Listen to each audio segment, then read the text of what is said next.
ও মিয়া, তুমি যে এক বেড়ি ঘরে রাইকা কত বেড়ির সাথে কথা বলো এটা তো সবাই জানে। সমাজে জিনা ভরে গেছে, পরকিয়া ভরে গেছে। দ্বিতীয় বিয়ের কথা বললেই হুজুর ভালো না। আস্তে আমি ওই হুজুর না যে বয়ফ্রেন্ড গার্লফ্রেন্ড কালচার নিয়ে মজা করব আর তোমরাও জি মজা নিবা। বেটা, আল্লাহ যেটা হারাম করেছেন, যেটা কবিরা গুনাহ, এটা নিয়ে হাজার কি বলে মজা নেওয়ার মতো রুচি আলহামদুলিল্লাহ আমাদের নাই। কারণ শয়তান সবচেয়ে বড় সফল এই কাজে যে আমরা হারাম বিষয়টারে নিয়ে নর্মালাইজ করে ফেলছি, হারাম বিষয় নিয়ে মজা নেই।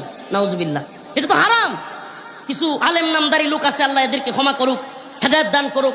এই ময়দানে দেখলাম গার্লফ্রেন্ড বয়ফ্রেন্ড কালচার বা বিভিন্ন ছেলে মেয়েদের ইস্যু নিয়া, রিলেশনের ইস্যু নিয়া খুব মজা করে কথা বলে, পোলাপানও মজা নেয়, হাসে, খুব ফুর্তি করে। বেটা বাটপার, এটা কি ফুর্তি করার বিষয়? আল্লাহ যেটা হারাম করছে এটা কিন্তু তোর কষ্ট লাগবার কথা ছিল, যে আল্লাহ কবিরা গুনাহ। গার্লফ্রেন্ড বয়ফ্রেন্ড কালচার এগুলো কি জিনা হচ্ছে।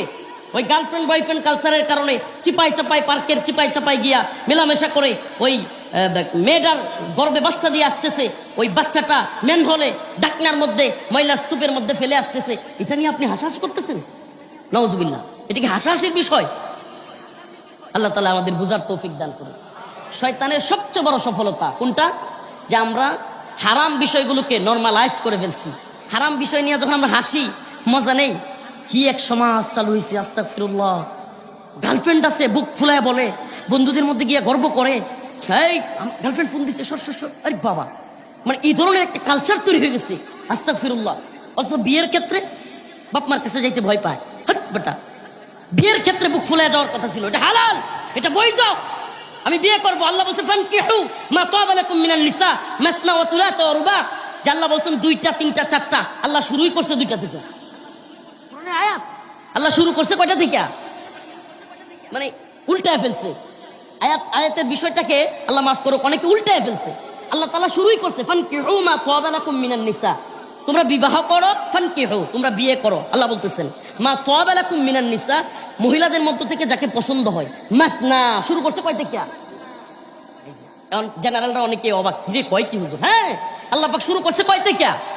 2, ওয়া থুলাথা 3, ওয়া রুবা 4। এরপরে আল্লাহ বলছে যে যদি সামর্থ্য কম থাকে, আর্থিক সামর্থ্য, শারীরিক সামর্থ্য, পরিচালনার সামর্থ্য, স্ত্রীদেরকে কি বলে সম বন্টনের সামর্থ্য, এগুলো যদি না থাকে, তারপরে কইছে আল্লাহ একটা। না, আমি মনে হয় বুঝাইতে পারি নাই সুস্পষ্ট ভাবে। এটা কোনো তাফসির সুবহানাল্লাহ, এটা একবারে